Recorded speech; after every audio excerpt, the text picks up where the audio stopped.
Magandang araw guys.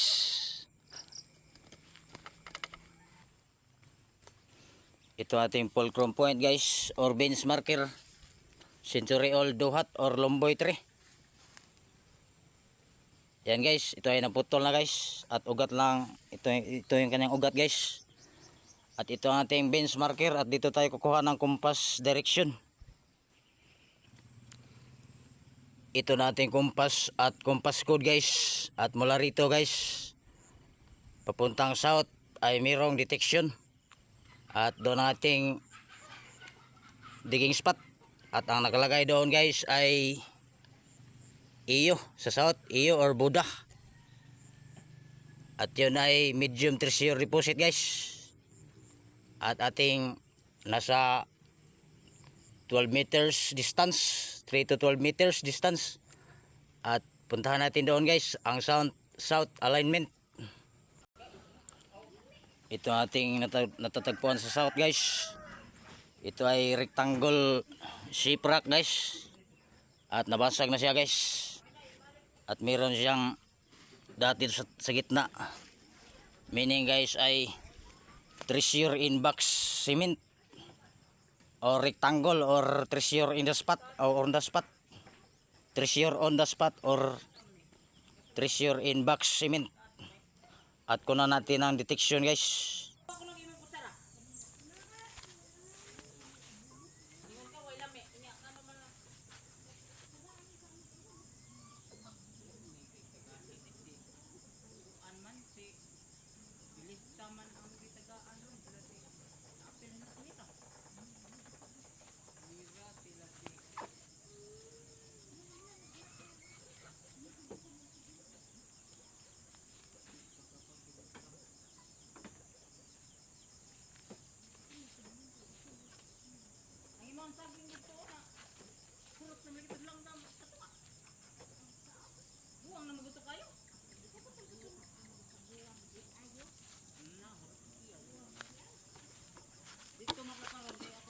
Yan guys, malakas ang ikot guys. At yan ay medium treasure deposit guys. Meron ng poison at bomba at malalim guys. Kaya mamili tayo ng mababaw guys. Di mo natin ito i-operate guys.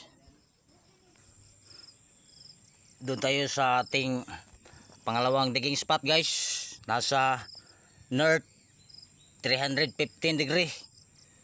Northwest bearing angle ng compass guys. At ang mula dito, ang distance ay nasa 3 to 12 meters. At ang deposito doon guys ay industrial. Yan guys. Ito ating natatagpuan sa northwest 100 o 315 degree. Bearing angle ng compass guys.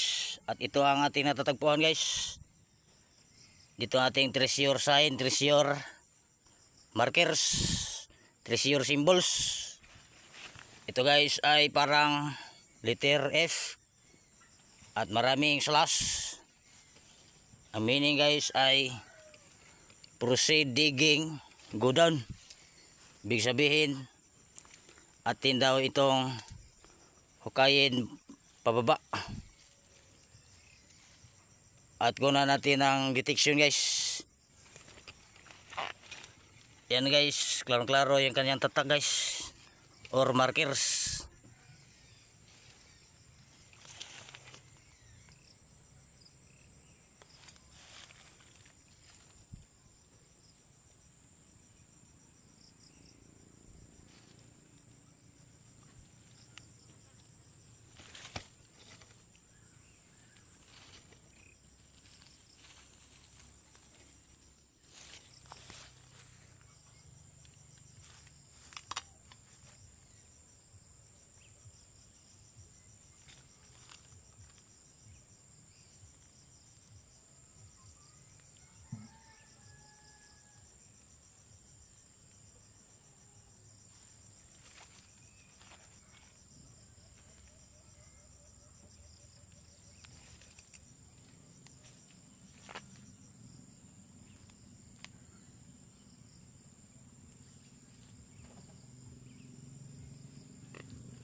ito ay giveaway small treasure deposit guys, at mabababaw lang ito guys, at atin itong hukayin guys.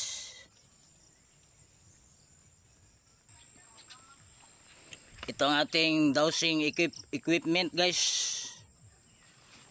Yan guys, dowsing equipment. Dalawang pares ng dowsing rod at isang pendulum. Yan guys, at ito ay made in China. At ang accuracy nito guys ay depende sa gumagamit, dahil ito ay manual at ginagamitan ng power of mind. At ito ay gumagalaw dahil sa electromagnetic field. At ito ay upgrade na guys.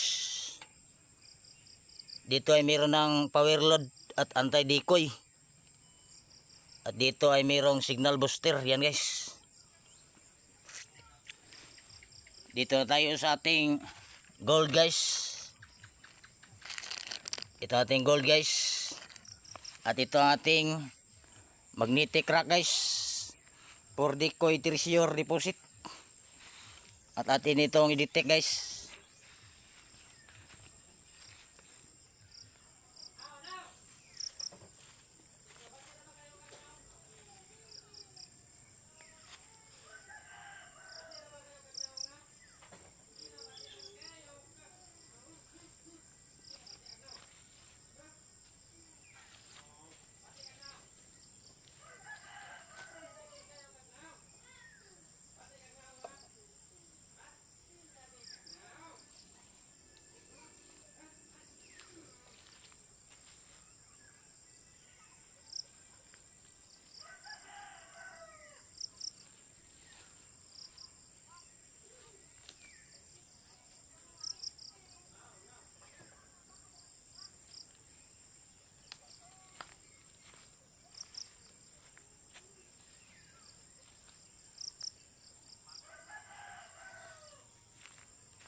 Try natin sa isa guys.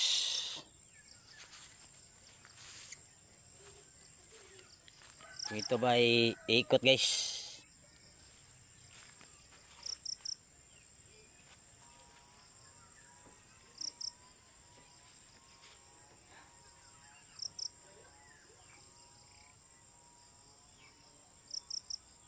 Dahil guys, malakas ay kinaikot guys. Kahit maliit lang ating gold guys.